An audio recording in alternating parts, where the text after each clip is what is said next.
icons of dissent, in my estimation, is a subset of the modern icon. So we have many, many types of icons. You know, we have politicians or political icons that come out of that political realm. We have icons of the music industry or of film. There are, you know, innumerable subsets, you might say.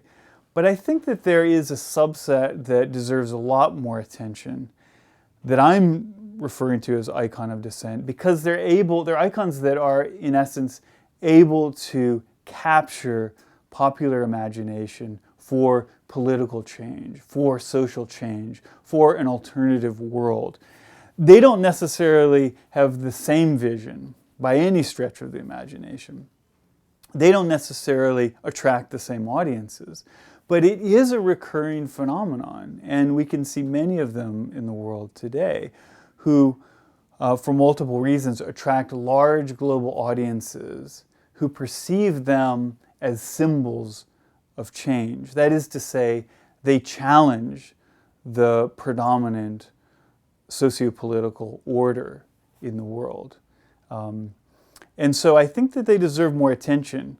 The reason I say that is that while you can have pop stars that resonate because people like the music, they like a particular look of that figure, icons of dissent generally resonate on a deeper level because they represent aspirations. They represent something that people want to change about the world. And I think that's what makes them particularly powerful and worthy of being studied as both evidence of icons and the work that icons do in the world, but also as a subset that's a little bit different from a pop icon or, you know, someone who is a noteworthy actor.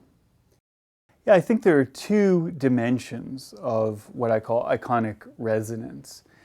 That is to say, you have a dimension that is a more general one. So Che Guevara, for instance, connotes rebelliousness or rebellion virtually everywhere. Yes, there are people who don't know who he is, or maybe don't know about his role in the Cuban Revolution, but by and large, people see him as a figure that represents a certain rebellious attitude.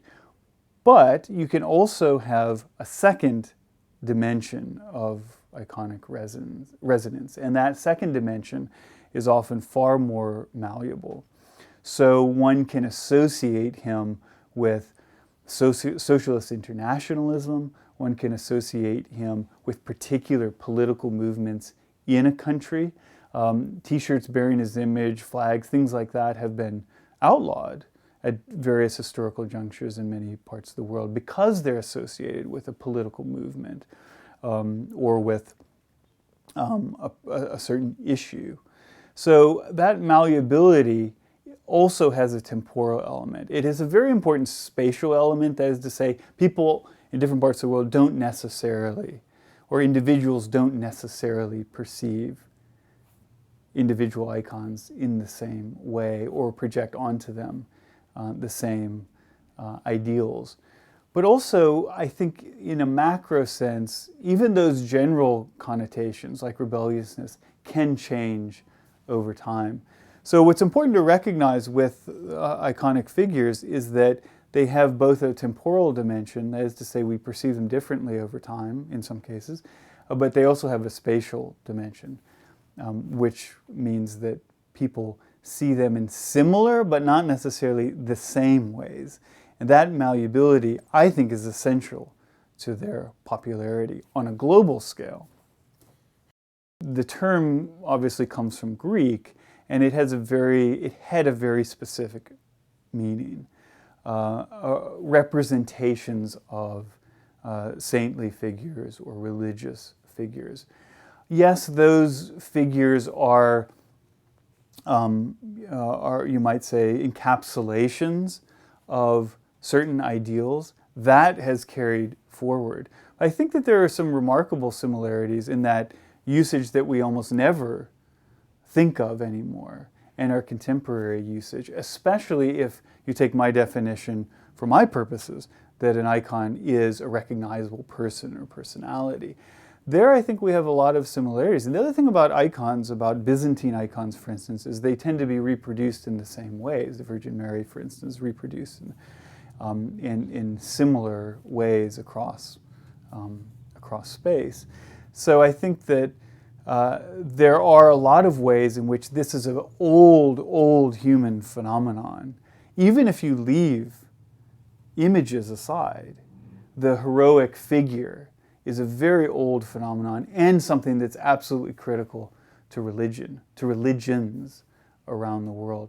So I'm not arguing that someone like Che Guevara is a new manifestation that's entirely different. I think he's in fact a sort of modern version of something that humans have always been attracted to, and that's a figure who's almost superhuman.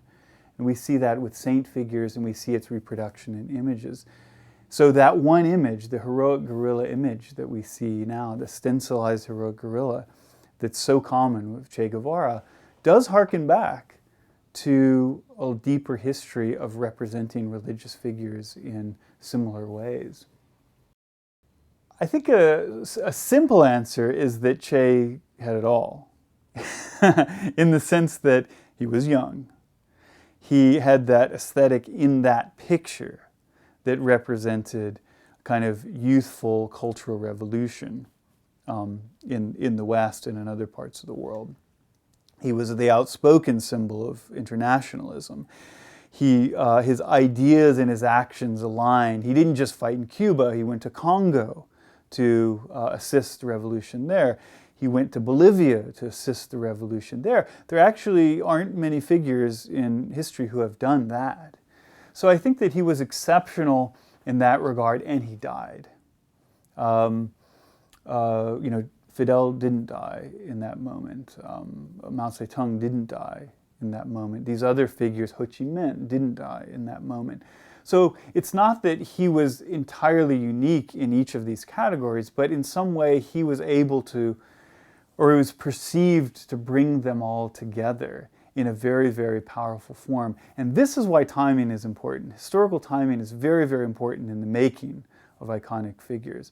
I write about other iconic figures like Tupac Shakur. Tupac Shakur died at the moment in which he was reaching a kind of pinnacle of his career, or he was at the pinnacle of his career. He died in a shocking way. And he died at a moment when hip-hop as an art form was becoming truly global, was capturing audiences right around the world. And so people knew who he was. And to see that kind of, that kind of death at such a young age, after so much productivity and having so much potential, really encapsulated the idea that he represented a kind of potential unfulfilled. And Che was very similar in that sense. Yes, it can be damaging. It can enhance the legacy. It's very difficult to predict what effect it'll have on the legacy. But what I would argue is that that kind of reduction, so the reduction of the complex historical person and figure of Che Guevara, who had many different hairstyles, who had many different, forms of facial hair, who ascribed to, a very clear set of beliefs. When we reduce them to figures like heroic gorilla, for instance, the one that we're all so familiar with, where he has long hair and a beard, we make him, in a way, more recognizable, right? That certainly does violence to who he was, but when you look at how images circulate, having a recognizable image makes it more likely, in my estimation, that people will, having a common denominator, let's put it that way, makes it more likely for the popularity of that image to spread. Having a common symbol is actually very, very important for iconography. So while it affects the way that we see that real person, it can also enhance their circulation. It can also enhance their omnipresence, or it can make them omnipresent. Immediately following his death, Che was Of course, he had been vilified by many people on the right in many parts of the world. He had been celebrated by many on the left in many parts of the world because of his role in the Cuban Revolution, because of his willingness to promote the idea of a global socialist revolution, socialist internationalism. So when he died, I think a lot of people were surprised. One, he seemed so invincible. People were surprised that he died. But when the reality was evident that, in fact, he had died, he became a kind of martyr for left movements around the world because he seemed so much larger than life. You know, even during his life, people commented that he seemed so much larger than life. So I think it was very easy to make him into this iconic figure. And because he was so outspoken about the need for a global revolution, he used the term, create 2, 3 Vietnams around the world to challenge the United States, to challenge imperialist powers, as he would have put it.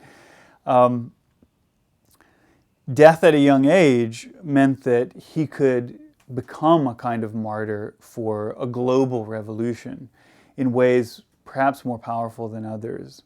At least as powerful as someone like Mao Zedong.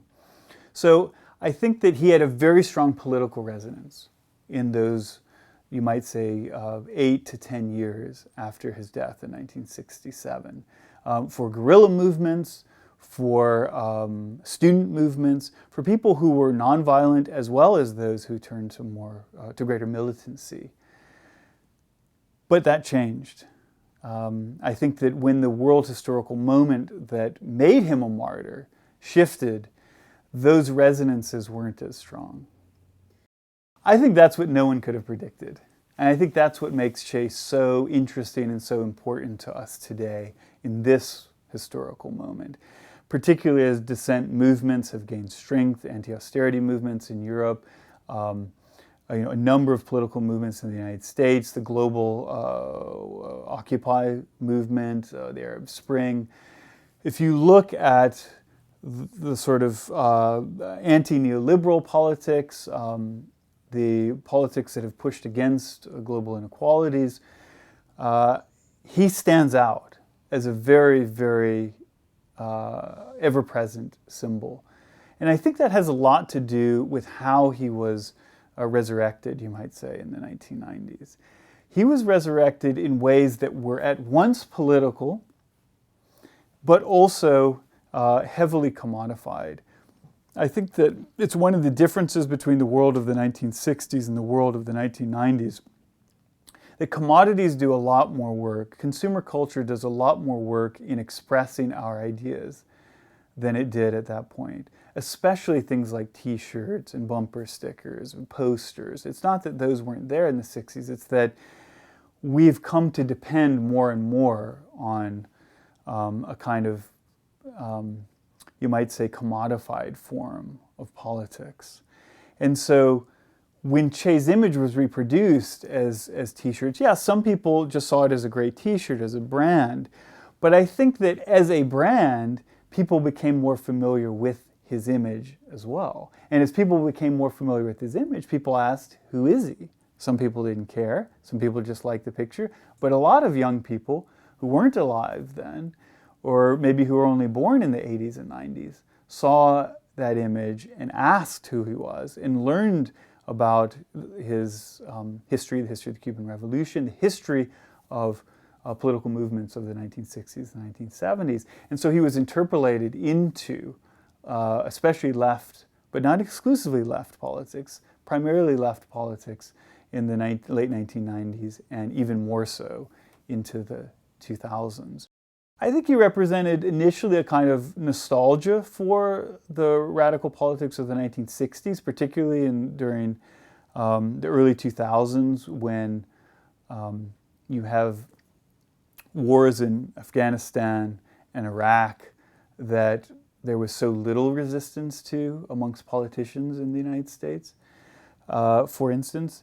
he was able to sort of encapsulate a certain nostalgia for the radicalism of the 60s, but then he took on another life, and that life was a symbol of rebelliousness as well as a symbol of primarily left imaginations of possibility, of alternatives to the contemporary global order, and a shared symbol. And that's the real remarkable similarity between Che Guevara now and in the 1960s. I would argue actually that now Che is more omnipresent as a political symbol now, because it's hard to find political movements anywhere in the world where he doesn't turn up amongst, you know, individuals or supporters or movements as a symbol for a political vision